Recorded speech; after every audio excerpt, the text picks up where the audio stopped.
Expression x to the 9th minus 3 squared.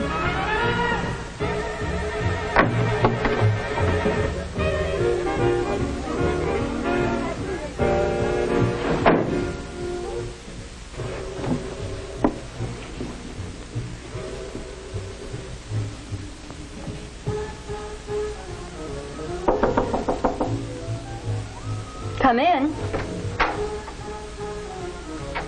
Hi, Mom. Hi. Still working so late? On Friday night? This is my last algebra problem. I'll save my history until tomorrow. Sarah, your father and I appreciate the fact that you take your schoolwork seriously. But, well, couldn't you manage to arrange your time so you could have a little fun, too? I have a certain amount of homework to do, and I like to get it done on time. But you have the whole weekend. You could go out on Friday night or have somebody in. Like them? Is that what you mean? Having a good time is all I mean.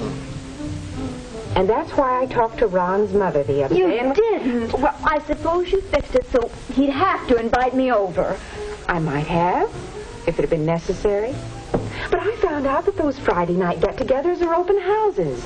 You could go. I know I could if I wanted to. I don't. I think you should go. You're only young once and Mother, don't be so corny. There's nobody over there I want to see. I think I'd better finish my algebra. Of course, dear. We'll talk about this some other time.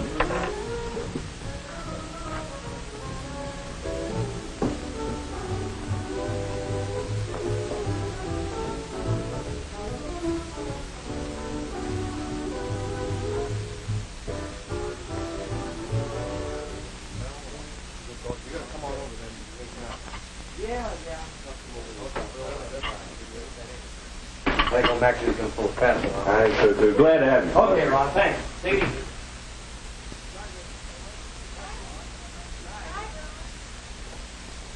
Your friends are certainly a nice bunch, Ron. Yeah, they're the greatest. Do you suppose they'd like to help you do something really nice? What do you mean, Mom? Well, how about being more friendly to Sarah Inman? Sarah Inman? Oh, Mom. No, really, dear, I mean it. Now, you could invite Sarah over here next Friday to join us. Ask Sarah to come over here? Well, gee whiz, why? Oh, don't you want her to come? No, I don't particularly want her. Sarah Inman. Now, Ron, you know we've always said that all of your friends are welcome here at any time. Well, I know, Mom, but, well, the idea just kind of grew. We've got a large game room, well-stocked refrigerator, and lots of good records. So the gang started drifting in here on Friday. Nobody needed to be asked, but Sarah never came. She's too high hat for that. She wants a special invitation, and if she gets it, it'll be just one more reason for her to think she's better than anybody else. Now, look here, Ron. Years ago, when you had rheumatic fever, don't you remember who it was who came over here every day and read to you by the hour? Well, sure, Mom, but well, she's changed since then. Oh, no, Ron, I don't think she's really changed. Why don't you give her a chance? Well, she was good to me once. I guess I can ask her to honor us with her presence. I'll call her tomorrow. Thanks, son. You know, growing up brings different problems to different people. And some, well, they just don't quite bring it off without falling down somewhere. Well, if you ask me, where Sarah fell down was when she went into junior high. Well, when she was in grade school, she was swell. She made good grades and had lots of friends. But when she started going to junior high with lots of other sharp kids, well, she couldn't be a big wheel. Now she's in senior high and, Oh, it's too bad. It seems, well, you know, it sounds like she needs a friend. You're nominating me? I don't know. She may cut me dead. She does lots of other people. And I don't think she cares at all.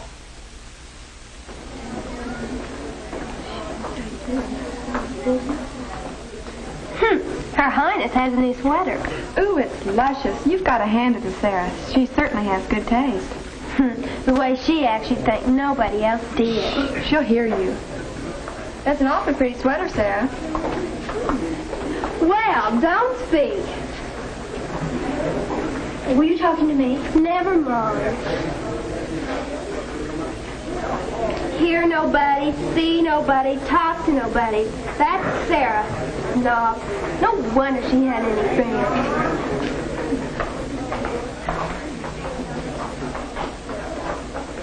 Say, Aunt Maxon made secretary. Yeah, Jerry made vice president. President Bill Tyler. That's great. Hey, Bill made president. Jerry made vice president, Ann Maxon made secretary. What's all the excitement? Oh, it's the results of the election for next year's student council officer. Bill Tyler made president. Hey, let's go. Oh, sure, okay. I'll see you. I suppose you don't think Bill's the best man for the job?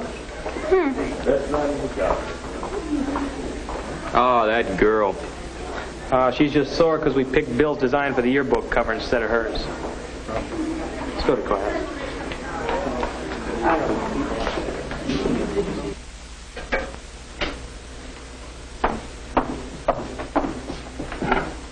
I know you shoot us all out of the kitchen, but I don't mind drying dishes. Besides, I wanted to talk to you, Pumpkin. You did? You're so quiet during dinner. Something's bothering you. Care to cry on my shoulder?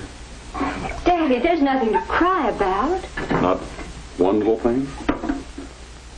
There are lots of little things we could talk about. But it wouldn't do any good. I'm waiting. Oh, all right. You'll think I'm silly.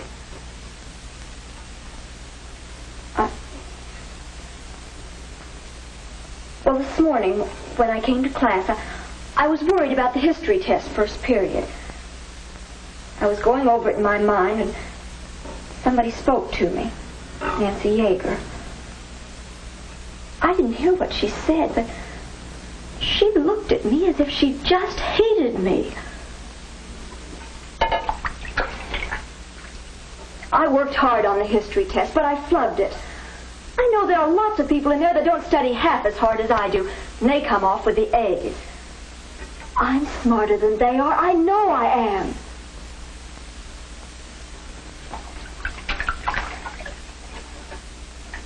Last week, I worked just hours and hours on a design for the yearbook cover. Bill Tyler handed in just a blotchy sketch. I couldn't see anything to it. But his design is going to be on the yearbook cover. It isn't fair. This afternoon, Ron from next door called and invited me over Friday night. I had to say yes because Mother's been pressuring me, but I don't want to go. Bill Tyler will be there, and I don't like him. President of Student Council. All the kids that get by on apple polishing will be there, too, and I don't like them. Pumpkin. I'm sorry you don't like so many people. Friends are important in this world. You should encourage others to make good and not dislike them for it. I think maybe your mother's right. I think you should go to Ron's get-together this Friday. Try to like people for whatever they are. That's all the dishes. I can clean out the sink. Okay, Pumpkin. Just one more question. All these people you don't like, aren't they happier than you are?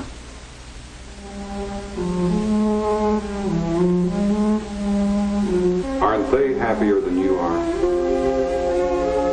Aren't they happier than you are?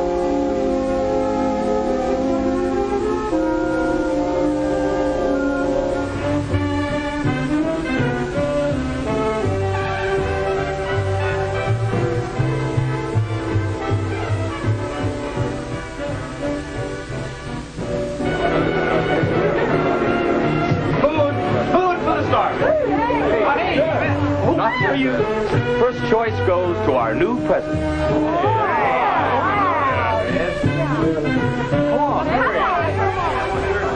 Look at them, playing up to it. Bill Tyler, big man. Everything he does is too clever. Makes me sick. I'm just as good as he is. No, I'm better. He'll get no playing up from me.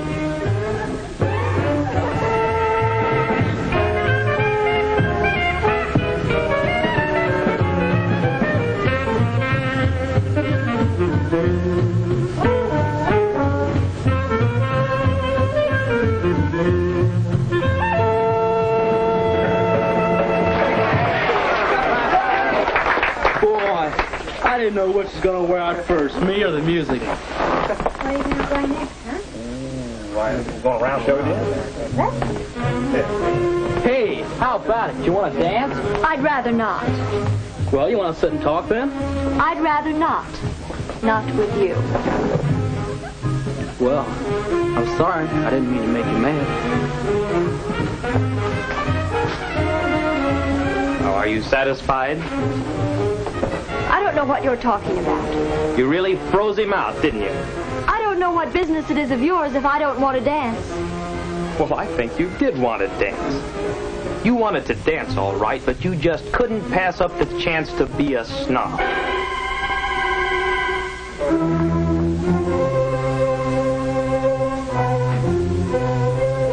What's the matter? Sarah? Sarah, come back. I can't. Why not? What's the matter? Can I do anything? Oh, Ron, they're so mean and hateful. They don't understand anybody who isn't one of their gang and doesn't do all the silly things they do. They don't understand. They didn't mean it. Isn't there something I could... The snob, hurting everyone, herself, her parents, her friends, other people. What makes Sarah act the way she does? Is it a cover-up for some lack she feels in herself? Can a friend like Ron help her in any way? Is the group justified in judging everything Sarah does as snobbery? What do you think?